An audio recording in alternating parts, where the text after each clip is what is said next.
UNESCO Remote Radio Week 2021. Get ready for a week devoted to helping radio stations broadcast remotely.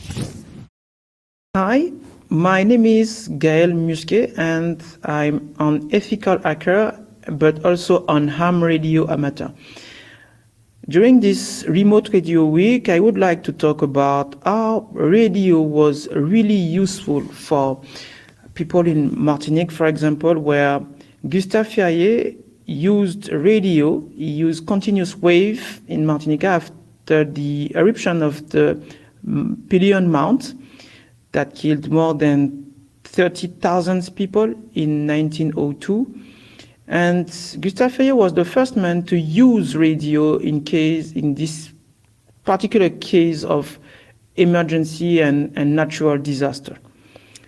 If I go in the future, in 1989, I was only 9, and my island, Guadeloupe, was hit by the Hurricane Hugo. And unfortunately, a lot of people don't realize that the eye of the hurricane is a really, really dangerous part of the hurricane, because we have the most violent wind. And the Radio Caribe International was a radio very important at this time, because the authorities, the local government, can tell to the people, go back at home, lock down, because the hurricane is not go away. It's really happened now, and you must go back home to lock down in order to avoid to be injured or killed by the hurricane.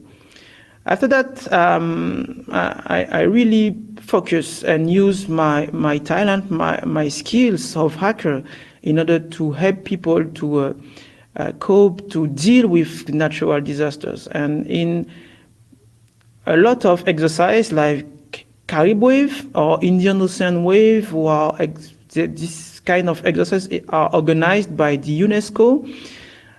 We use radio in order to show people how they will be alert in case of tsunami.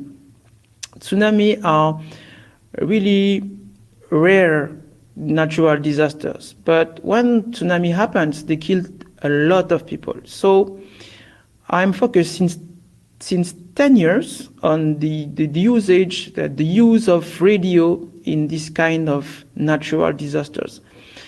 And the next exercise will happen in March 2022, and we will use Raspberry Pi, for example, or this kind of single board computer, in order to show people how they can use a lot of very small and this kind of devices in order to simulate and to train themselves in order to transmit very important message in case of tsunami.